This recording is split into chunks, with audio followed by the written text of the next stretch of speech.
Sir नमस्ते। मैं Mumbai high court में प्रैक्टिस करना चाहता हूं। क्या यह उचित रहेगा? यह सवाल पूछ रहे हैं अजय शिव, जो कि हमारे लीगल इंस्पिरेशन कम्युनिटी के मेंबर है, और उन्होंने ये सवाल कमेंट्स में पूछा हुआ है।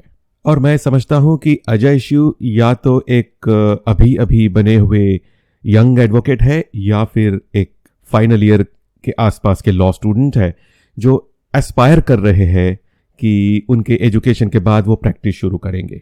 और दोस्तों, कल ही मुझे एक राजस्थान के यंग एडवोकेट का फ़ोन आया था जो मुझसे गाइडेंस लेना चाहता था कि क्या वो हाई कोर्ट में प्रैक्टिस शुरू करें। तो उनका सवाल और अजय शिव का सवाल और कई सारे यंग एडवोकेट्स के सवाल होते हैं कि क्या वो हाई कोर्ट में प्रैक्टिस शुरू कर सकते हैं। और लगता है यंग एडवोकेट्स में हाई कोर्ट में प्रैक्टिस शुरू करने का बहुत अट्रैक्शन है, आकर्षण है, और रहना भी चाहिए, क्योंकि इसमें कोई गलत बात नहीं है। हाई कोर्ट में प्रैक्टिस करने का और हाई कोर्ट लॉयर बनने का आकर्षण यंग एडवोकेट्स में होता ही है, और कुछ कुछ एडवोकेट्स में तो सुप्रीम कोर्ट लॉयर बनने का आकर्षण होता है। और ये सब बातें गलत नहीं है, मगर सवाल यह है कि क्या ऐसा डायरेक्टली करना ठीक रहेगा। जैसे कि हमारे दोस्त पूछते हैं अजय शिव जी कि मैं मुंबई हाई कोर्ट में प्रैक्टिस करना चाहता हूं, क्या यह उचित रहेगा?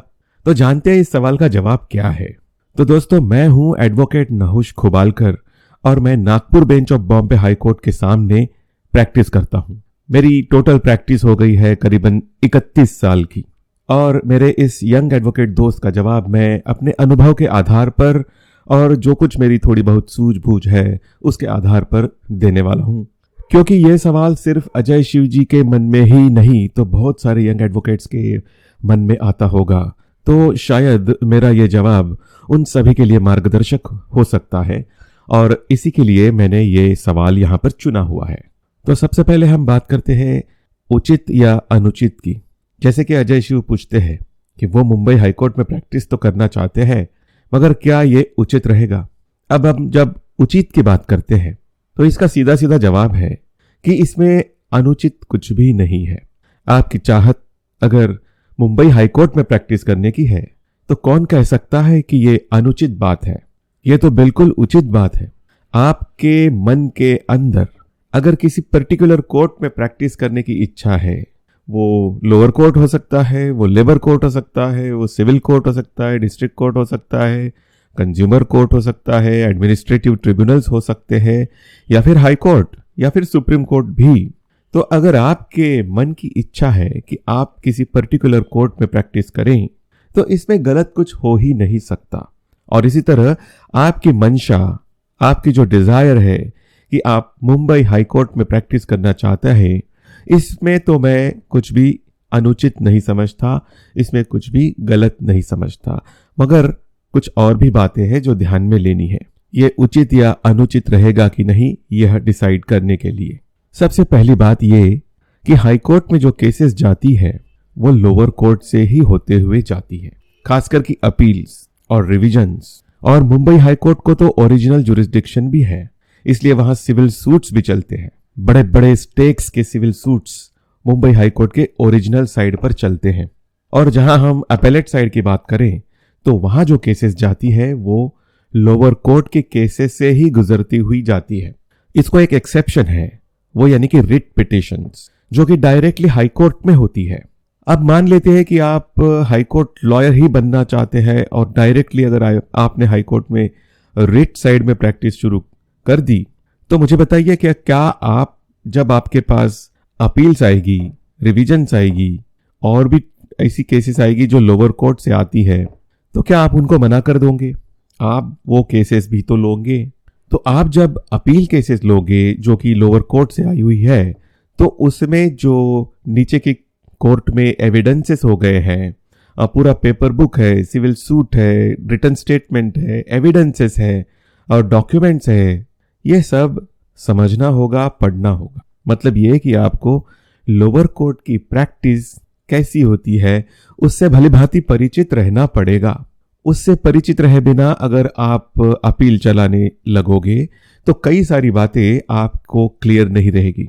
आपको केवल थियोरेटिकल नॉलेज मिल सकता है कि लोअर कोर्ट में ऐसा हुआ तो क्यों हुआ, वो वो किताबें पढ़ के मिल सकता है, मगर आप प्रैक्टिकलिटी से वाकिफ नहीं रहेंगे। और मेरे ख्याल से आप हाई कोर्ट में जब अपील डायरेक्टली करोगे तो लोअर कोर्ट के प्रैक्टिस का नॉलेज नहीं रहना, ये एक बड़ा हैंडीकैप साबित हो सकता है। मान लो आप रिट में भी प्रैक्टिस कर रहे हैं तो भी कई बार ऐसे मौके आते हैं जिसमें लोअर कोर्ट के प्रैक्टिस से परिचित रहना आवश्यक होता है, और ऐसे में अगर आप वहां के प्रैक्टिस से परिचित नहीं है तो ये आपके लिए एक हैंडीकैप साबित हो सकता है। इसलिए मेरे ओपिनियन में आपने डायरेक्टली हाईकोर्ट में प्रैक्टिस शुरू करने की बजाय 1 या 2 साल आप ट्रायल कोर्ट की प्रैक्टिस अच्छी तरह से समझें तो बहुत बेहतर रहेगा।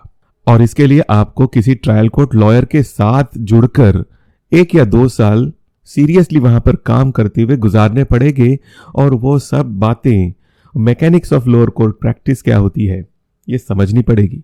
जैसे कि प्लेंट कैसे ड्राफ्ट किया जाता है, बेसिक रूल्स ऑफ ड्राफ्टिंग क्या है, रिटन स्टेटमेंट जो हम प्लेंट को अपोज करते हुए ड्राफ्ट करते हैं वो कैसे करना पड़ता है, डॉक्यूमेंट्स कैसे कोर्ट के सामने पेश करने होते हैं, वो डॉक्यूमेंट्स प्रूव करने कैसे करने होते हैं, और विटनेस का एविडेंस कैसे लीड किया जाता है, उसे क्रॉस एग्जामिनेशन कैसे की जाती है, कौन से डॉक्यूमेंट्स एडमिसिबल होते हैं, विटनेस के डिपोजिशन का कौन सा पोर्शन एडमिसिबल होता है और कौन सा इनएडमिसिबल होता है according to the laws of evidence, evidence के रूल्स क्या है, इन सब बातों से आप अच्छे से परिचित हो जाएंगे।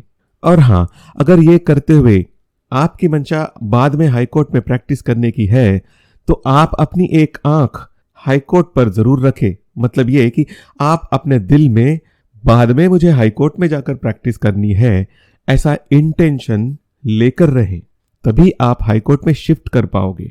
तो प्रैक्टिस की शुरुआत ट्रायल कोर्ट में किसी सीजन्ड लॉयर के साथ करना और ट्रायल कोर्ट प्रैक्टिस के सभी मैकेनिक्स समझ लेना और साथ में दिल में इंटेंशन रखना कि बाद में मुझे हाईकोर्ट में शिफ्ट होना है, ये आपकी स्ट्रेटेजी की पहली बात हो गई। अब दूसरी बात करते हैं।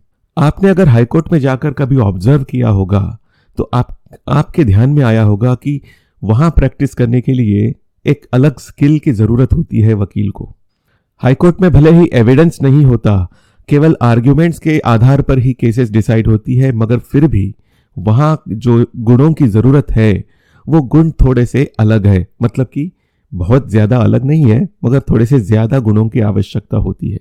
जैसे कि हाई अलर्टनेस, केस की फुल प्रिपरेशन और हाजिर जवाबी, कमांड ओवर इंग्लिश लैंग्वेज और केस की डिटेल्स की अच्छी तरह से सूझबूझ, अच्छी प्रिपरेशन, इन सब गुणों की वहां पर आवश्यकता होती है। और ये गुण अपने अंदर लाना बहुत जरूरी होता है before you start practising before high court. मतलब कि आपके अंदर ये पात्रता तैयार करनी होती है। तो जब आप पात्र बनोगे तभी हाई कोर्ट के सामने ठीक तरह से प्रैक्टिस कर सकोगे। हाँ, अब मैं ये नहीं कह रहा हूं कि इतना परफेक्टली सब होगा कि पहले आप अपने अंदर पात्रता लाओगे और उसके बाद ही हाई कोर्ट में प्रैक्टिस शुरू करोगे। अगर ऐसा करोगे तो इसमें बहुत समय चला जाएगा। मगर फिर भी जो कुछ मैं कहना चाहता हूं ये कि इन बातों की पात्रता आप थोड़े से कंफर्टेबली ट्रायल कोर्ट में, मतलब कि लोअर कोर्ट में जब प्रैक्टिस करोगे तब अपने अंदर ला सकते हैं। अभ्यास करके, उसका निरंतर प्रैक्टिस करके और अपने पास आई हुई केसेस पे या अपने सीनियर के केसेस पर ऑनेस्टली, जेन्युइनली, मन से काम करके, तो करीबन 2 साल का समय आपने इस अभ्यास को अगर दे दिया, आपके अंदर थोड़ी बहुत पात्रता भी आपने पैदा कर ली, तो आपके अंदर कोर्ट के सामने खड़े होकर बात करने का कॉन्फिडेंस बढ़ेगा। केस की प्रिपरेशन कैसे करना ये आपको पता चलेगा। केस में रिसर्च कैसे करके तैयार होना ये भी आपको पता चलेगा। और इन 2 सालों में ये जो थोड़ी बहुत पूंजी आप जमा करोगे, मतलब कि थोड़ा बहुत जो बेस आप जमा करोगे अनुभव का, उसके आधार पर आप करीबन 2 साल में हाईकोर्ट में शिफ्ट होना ठीक रहेगा। और जब आप हाईकोर्ट में शिफ्ट हो जाओगे तो इसका मतलब ये नहीं है कि आपने जो कुछ बेस तैयारी कर दी वो आपके लिए हाईकोर्ट में प्रैक्टिस करने के लिए सफिशिएंट रहेगा या आपको पूरी तरह से तैयार कर देगा। जब आप हाईकोर्ट में शिफ्ट करोगे तभी भी आपकी यह प्रैक्टिस जारी रहेगी, You will have to continue to sharpen your skills. You will have to continue to hone your skills. और समय के साथ जब आप हाई कोर्ट में प्रैक्टिस करते रहोगे तो ये सभी स्किल्स और आपके अंदर पक जाएंगे, मैच्योर हो जाएंगे और आपकी ये सभी गुण निखर आएंगे और समय के साथ आप हाई कोर्ट लॉयर बन जाओगे, एक एस्टैब्लिश्ड हाई कोर्ट लॉयर। मेरे अनुभव के आधार पर मैं ये कह रहा हूं कि ये ठीक रहेगा। अब ये नहीं है कि ये मैं जो कुछ कह रहा हूं ये बिल्कुल मैथमेटिकली करेक्ट है। हर एक का एक्सपीरियंस कुछ अलग हो सकता है आपको ऐसे सीनियर मिल जाए जो दोनों कोर्ट्स में प्रैक्टिस करते हैं, ट्रायल कोर्ट में और हाई कोर्ट में भी, और इसके अलावा और बेस्ट कॉम्बिनेशन कोई हो नहीं सकता। अगर इस टाइप का आपको सीनियर मिल जाए तो ज़रूर आप उस बात का फ़ायदा ले सकते हैं। आप ट्रायल कोर्ट में भी अपने स्किल्स होन कर सकते हैं और साथ में उनके साथ हाई कोर्ट में जाकर भी प्रोसीडिंग्स को ऑब्जर्व कर सकते हैं। जो केस दूसरे दिन लगने वाली है हाई कोर्ट में, वो एक दिन पहले कहो या उसके भी पहले पढ़कर अगर आपने रखी तो हाई कोर्ट में उस केस में उस पर्टिकुलर दिन क्या हुआ ये समझने में आपको आसानी होगी। आपने अनुभव किया होगा कि जब आप केवल हाई कोर्ट में ऐसे ही जाकर बैठ के प्रोसीडिंग्स ऑब्जर्व करते हैं तो आपने देखा होगा जब केस कॉल आउट होती है तो एक तरफ से एक लॉयर आते हैं, दूसरे तरफ से दूसरे लॉयर आते हैं, वो कुछ अपनी बातें कोर्ट को कहते हैं जो कि आपको पूरी तरह से समझ में नहीं आती और एक थोड़ी देर बाद आर्ग्यूमेंट करने के बाद वो दोनों लॉयर्स निकल कर चले जाते हैं और फिर जज साहब दूसरी केस लेते हैं और वो दूसरी केस में भी उसी तरह होता है। तो ये क्यों होता है? क्योंकि आपने जो केस चल रही है वो पढ़ी नहीं है और आपको उसकी कुछ भी जानकारी नहीं है।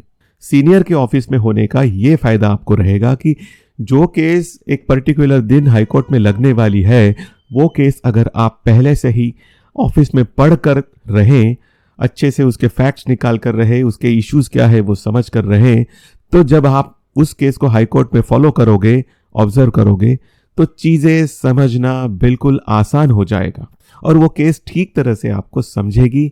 उसमें कैसी कैसी स्टेजेस चल रही है, अपोनेंट क्या कह रहे हैं और बाद में आपके फेवर में आपके सीनियर क्या कह रहे हैं उनके क्लाइंट के फेवर में, ये सभी बातें, और जज साहब जो प्रश्न पूछ रहे हैं उनका क्या मतलब है, क्या रेलेवेंस है, वो क्यों पूछे जा रहे हैं, ये सभी बातें आपको पूरी तरह से स्पष्ट रहती जाएगी।